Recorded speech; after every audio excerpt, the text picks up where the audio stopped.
Ya, selamat pagi sahabat-sahabat BPLTLW. Hari ini hari Rabu tanggal 30 Oktober. Tema pelajaran hari ini yaitu hambatan dalam menerima kesembuhan. Kita sudah tahu dan mengerti ya bahwa sakit penyakit itu bukan dari Tuhan. Jika mengalami sakit pun bukan karena diizinkan Tuhan atau merupakan kehendak Tuhan. Namun penyakit itu merupakan akibat dari dosa, di mana merupakan pilihan manusia ketika manusia mempercayai tipuan iblis dengan mengambil keputusan mengikuti apa yang iblis katakan dengan memakan buah pohon pengetahuan baik dan jahat. Nah, sejak itu produk dari dosa termasuk sakit penyakit masuk ke kehidupan di muka bumi ini dan masuk ke dalam kehidupan manusia. Oleh karena kasih Allah akan dunia ini sehingga Allah mengaruniakan anaknya yang tunggal yaitu Yesus untuk membereskan masalah dosa di dalam kehidupan manusia yang menjadi penyebab berbagai masalah yang ada di muka bumi ini termasuk penyakit.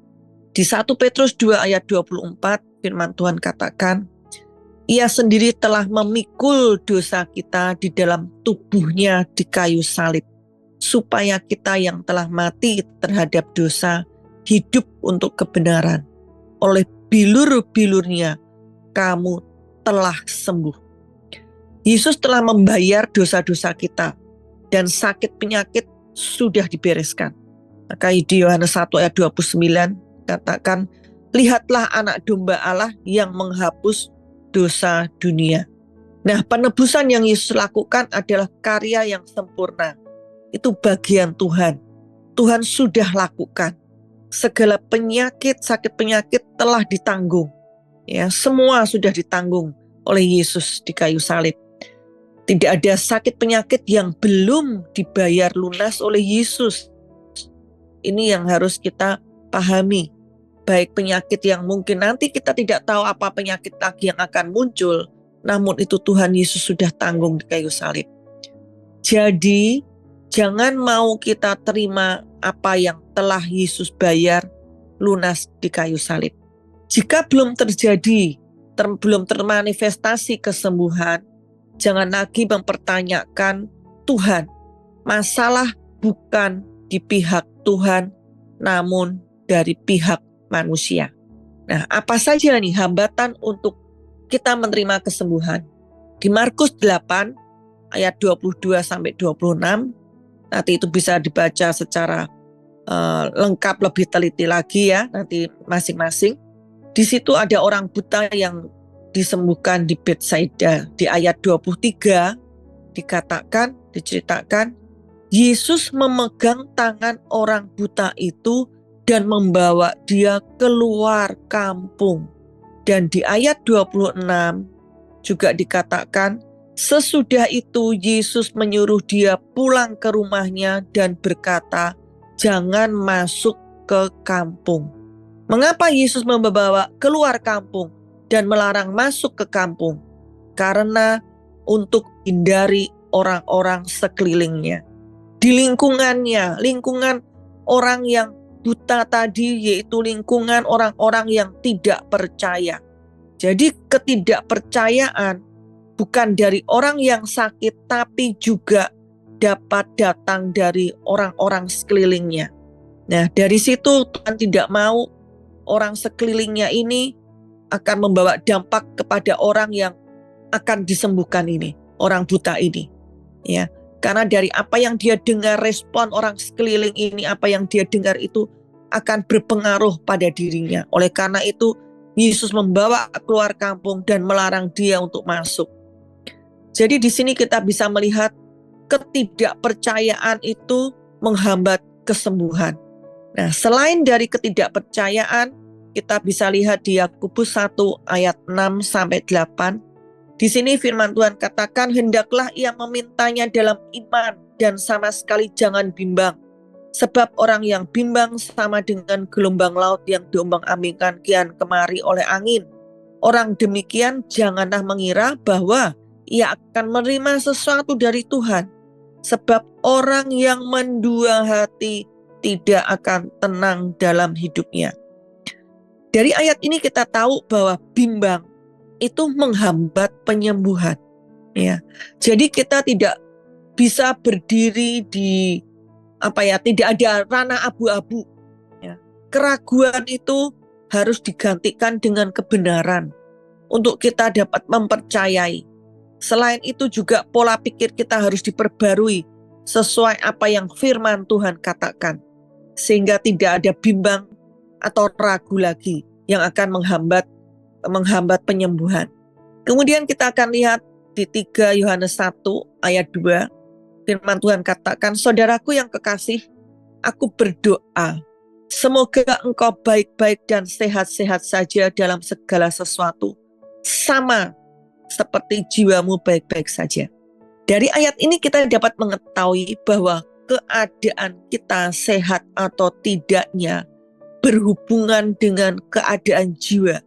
Ya, kita sudah mengetahui bahwa jiwa ini dipengaruhi dengan apa yang ada di dalam pikiran kita dan akan berpengaruh pada hati kita. Karena di hati itu ada roh dan jiwa. Kita sudah mengetahui bahwa roh kita sudah sempurna, namun belum dengan jiwa. Dan di Yakobus 3 ayat 16 dikatakan, sebab di mana ada iri hati dan mementingkan diri sendiri, di situ ada kekacauan dan segala macam perbuatan jahat. Ini termasuk pertengkaran, kemarahan. Hal-hal inilah yang akan menjadi sampah di jiwa kita, ya, yang akan menghambat kesembuhan. Jadi betapa pentingnya sikap hati kita. Kesembuhan dan semua yang kita butuhkan itu Tuhan sudah berikan di roh kita. Sudah segala berkat rohani sudah diberikan, ya. Nah, jiwa inilah yang menjadi pintu yang akan dari apa yang ada di dalam roh ini untuk termanifestasi di dalam kehidupan kita melalui pintu ini. Jadi jangan ada hal-hal sampah yang ada di jiwa ini yang akan menyumbat atau menghambat, yang menghalangi apa yang Tuhan sudah sediakan di roh kita ini untuk termanifestasi keluar. Nah, di sini betapa pentingnya kita memahami hal ini.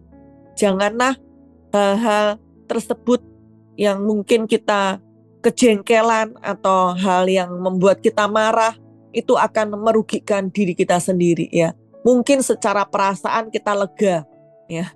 Itu kita puas. Namun dari hal-hal tersebut akan menjadi bumerang buat diri kita.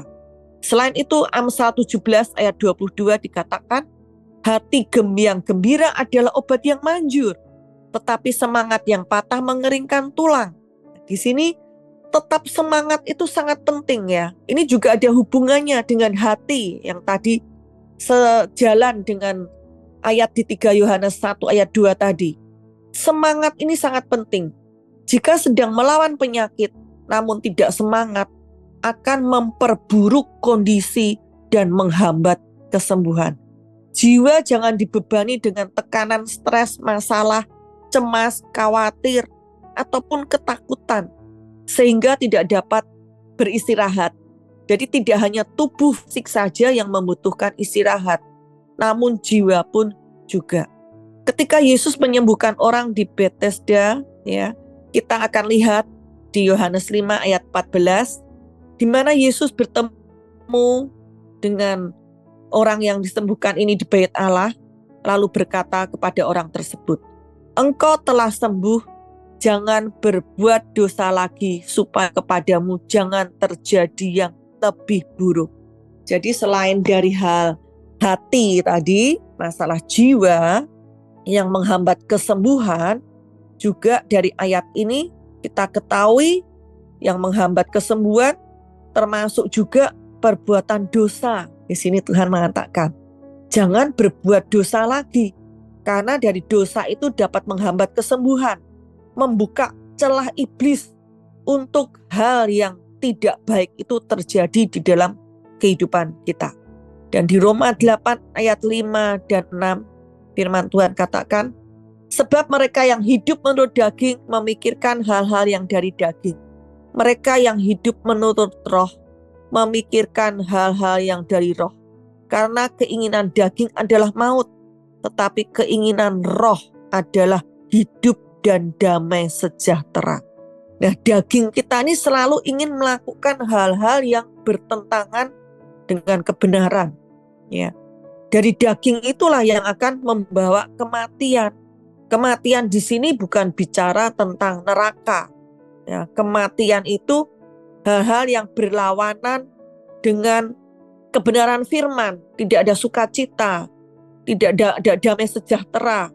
Ya, kebiasaan yang buruk, stres, atau seseorang yang kecanduan dengan merokok, mabuk, hal-hal yang bertentangan dengan kebenaran firman itu yang harus dihindari.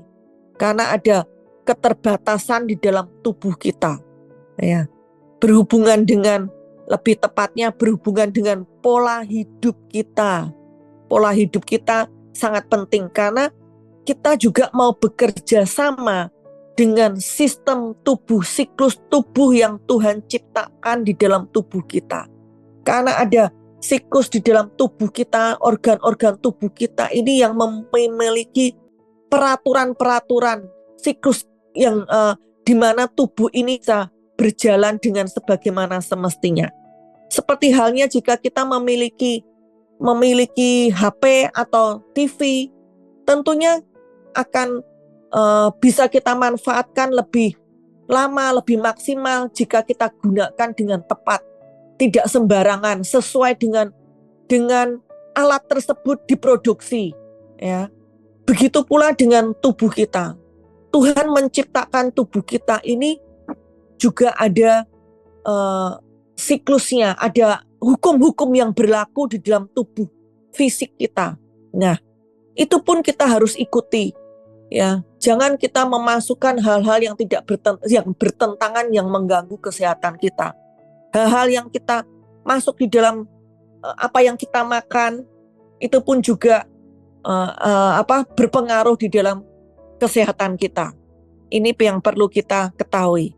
Jadi yang merupakan menghambat dari kesembuhan dari firman Tuhan yang sudah kita baca tadi, yaitu ketidakpercayaan atau kebimbangan, amarah, pertengkaran, iri hati, juga dosa, serta gaya hidup duniawi dan kedagingan.